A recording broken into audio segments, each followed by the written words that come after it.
여러분 안녕하십니까?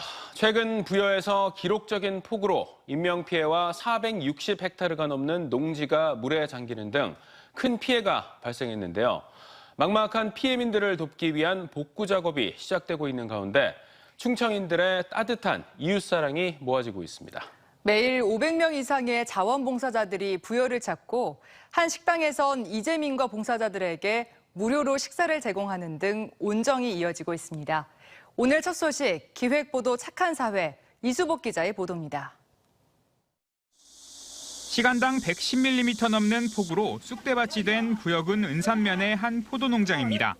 자원봉사자들이 진흙에 파묻힌 비닐을 꺼내고 흙을 퍼내며 구슬땀을 흘리고 있습니다. 이웃 부여의 수해 소식을 듣고 예산군민 30여 명이 달려온 겁니다. 한창 수능 준비로 바쁠 한 고등학교 3학년 자원봉사자는 비 피해가 남일 같지 않아 어머니와 함께 수해 현장을 찾았습니다. 외갓집과 친가에서 두 분 다 농사를 짓고 계신데 예산에서 가까운 지역인 부여에서 농가들이 피해를 입었다고 해서 남일 같지 않아서 고3인데도 불구하고 엄마와 함께 봉사에 참여하게 되었습니다. 이처럼 은산면 곳곳에선 매일 자원봉사자 500여 명이 수해 복구를 위해 부여를 찾고 있습니다. 농민들은 이 같은 도움의 손길이 가뭄 속 단비와 같습니다. 굉장히 망연자실하고 있었는데 멀리서 자원봉사자 분들이 내일보다 더 이렇게 흙과 먼지와 또 진흙탕을 뒤집어 쓰면서 이 일을 할 때 진짜 너무나 감사하다. 너무 도움됐다. 바로 인근 식당은 수해가 발생한 날부터 이재민과 자원봉사자들에게 무료로 막국수를 제공하고 있습니다. 사흘 동안 벌써 500명의 식사를 책임졌습니다. 이 식당은 동네에서 영업이 가능한 유일한 곳입니다. 식당 주인은 코로나19가 한창이던 지난 2020년 식당 문을 열었는데 인근 주민들이 찾아와 준 덕분에 살아남을 수 있었다며 지역 주민들에 대한 보답 차원에서 무료로 식사를 지원하기로 결심했습니다. 수해 보신 분들, 자원봉사자들 얼마나 힘들까 생각이 들더라고요. 그래서 자원봉사 무료로 식사 제공하기로 했습니다. 한 온라인 커뮤니티엔 이 식당에 감사를 표하는 자원봉사자의 글이 올라오기도 했습니다. 이외에도 복구 작업에 개인 중장비를 무상 대여하거나 생수와 간식 등을 지원하는 등 따뜻한 손길이 이어지는 상황. 남일을 내일처럼 생각하는 마음들이 모여 수해의 상처가 빠르게 아물고 있습니다. TJB 이수복입니다.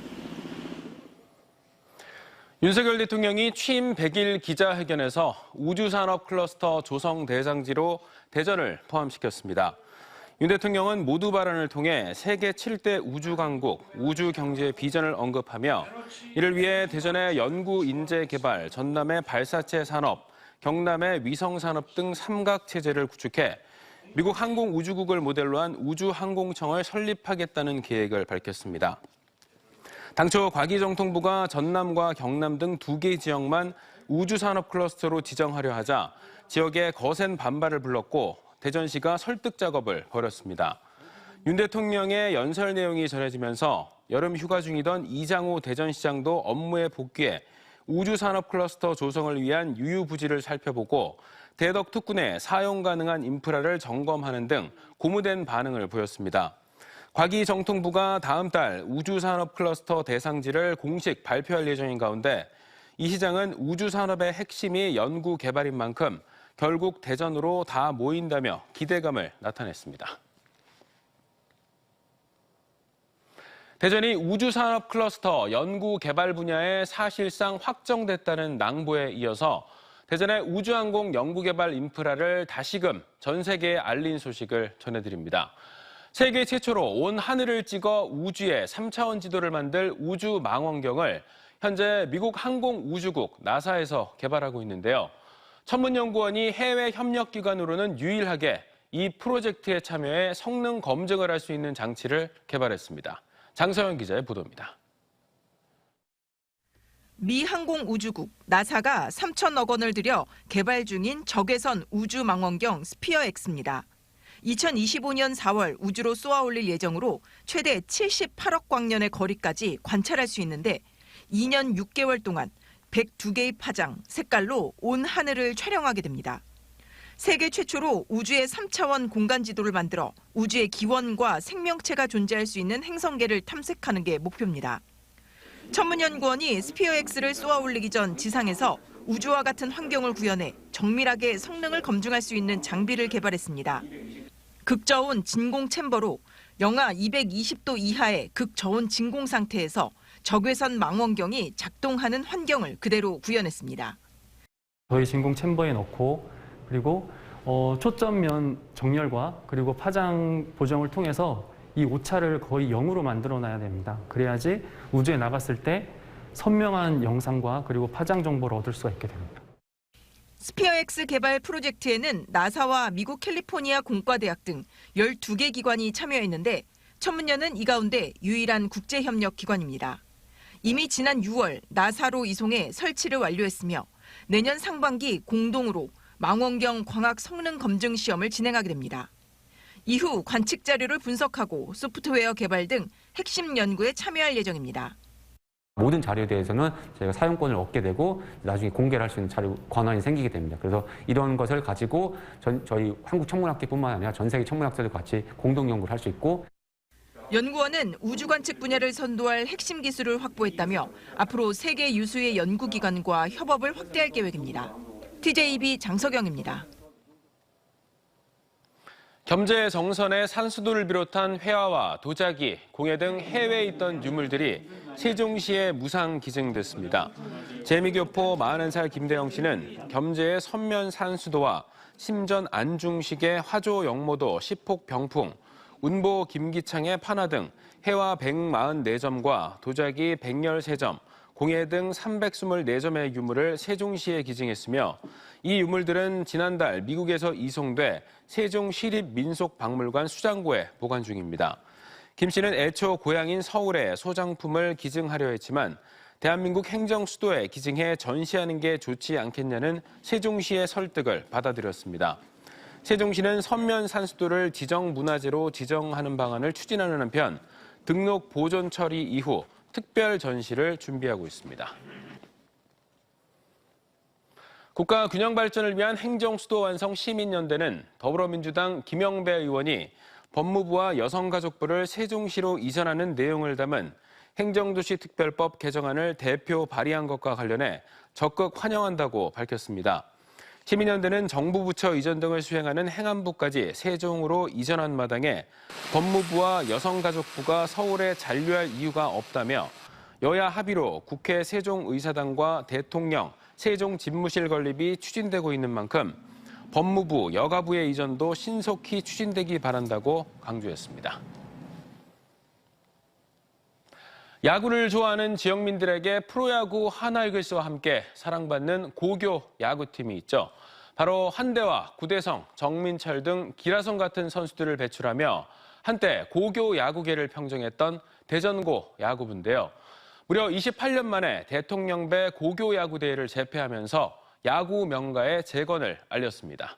김철진 기자입니다. 어느 해보다 특급 유망주들이 많아 뜨거운 관심을 받은 제56회 대통령배 전국 고교야구대회. 최종 스포트라이트를 받은 건 대전고등학교였습니다. 전주고를 상대로 7대4 승리를 거둔 대전고는 28년 만에 전국대회 정상에 오르며 오랜 우승 갈증을 해소했습니다. 그 중심에는 에이스 투수 송영진이 있었습니다. 3회부터 마운드에 오른 송영진은 빠른 볼과 날카로운 변화구로 9회까지 상대 타선을 2실점으로 묶어 전주고의 거센 추격을 뿌리치며 왜 자신이 고교 최고의 유망주임을 입증했습니다. 결승전 오면서 힘든 적도 있고 이제 잘 안 됐던 부분도 있는데 결승에서 한 풀어서 정말 다행이라고 생각합니다. 타선에서도 선수들은 시종일관 상대 마운드를 흔들며 1회부터 득점 지원에 나서 투수진의 어깨를 가볍게 했습니다.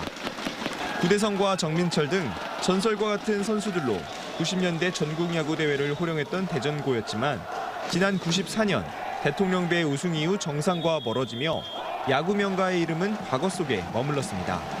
하지만 올해 대통령배 우승, 충청권 주말리그 1위, 황금사자기 8강 등 굵직한 대회에서 성과를 내며 명가의 재건을 알렸습니다.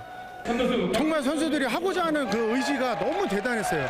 제가 옆에서 보고도 놀랄 정도로. 그래서 올해 가능성이 있지 않을까라는 생각을 이제 좀 제가 그때 이제 느끼게 됐는데 정말 제가 박수 쳐주고 싶고 다 업어주고 싶습니다. 네. 이날 경기장엔 600여 명의 대전고 학생뿐 아니라 우승을 고대했던 많은 동문들도 모여 열띤 응원을 펼치며 야구명가의 부활을 환영했습니다.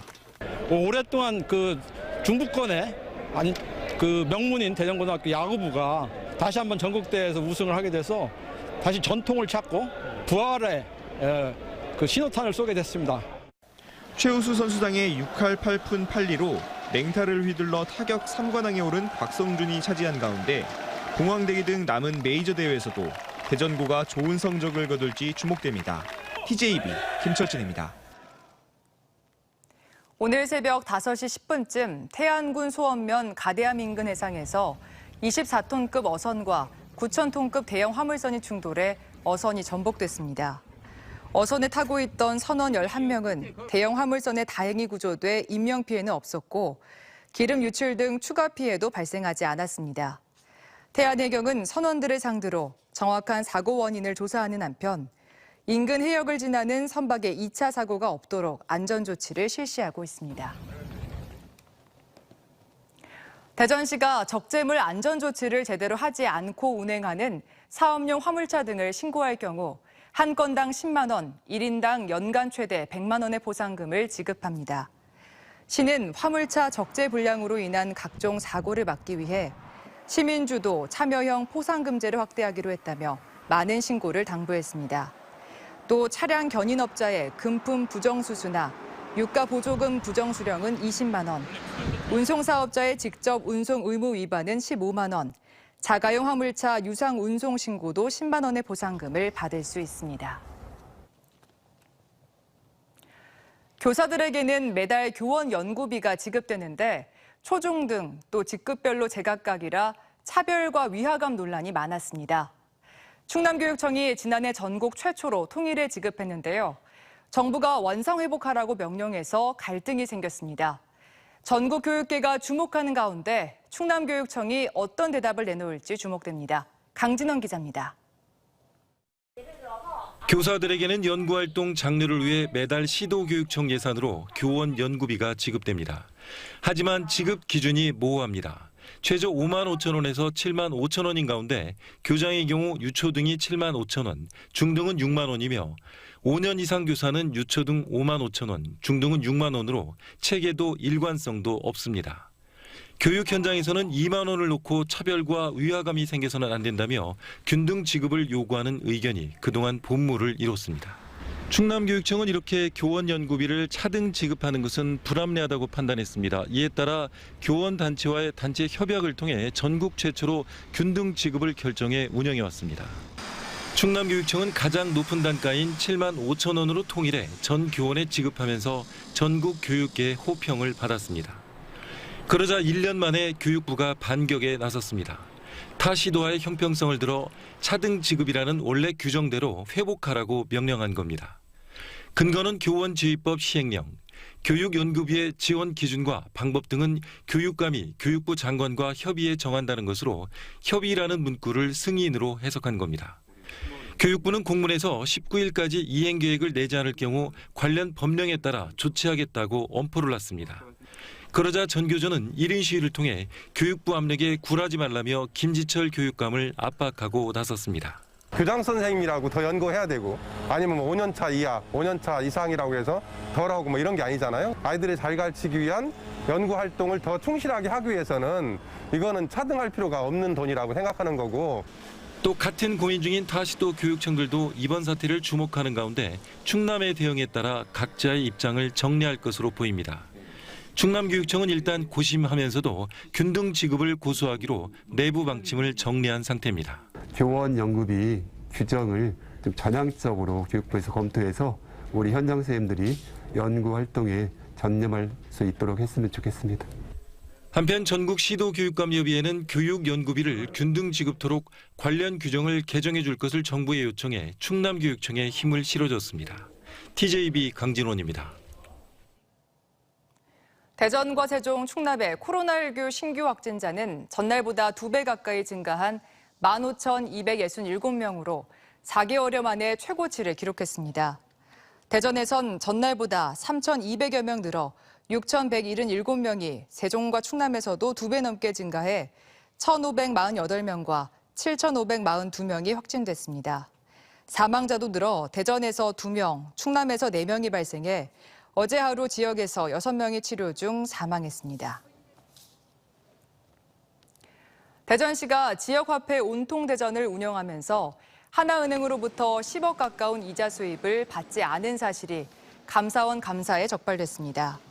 감사원에 따르면 대전시는 지난 2020년 4월 온통대전 대행사를 하나은행으로 정한 뒤 2개의 계좌에 2년여에 걸쳐 1,210억 원을 예치해 연 0.8% 이율로 9억 8,300만 원의 이자가 발생했음에도 이를 제대로 정산하지 않았습니다.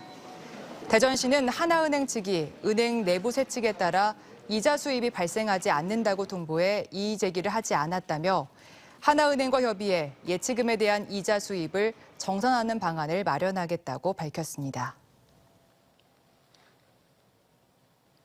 충남도와 현대도시개발이 국내외 우수 작가들이 입주해 창작 활동을 펼치며 주민들을 위한 예술 프로그램을 진행하는 미술인 창작거점을 태안군에 설치하기로 업무 협약을 체결했습니다.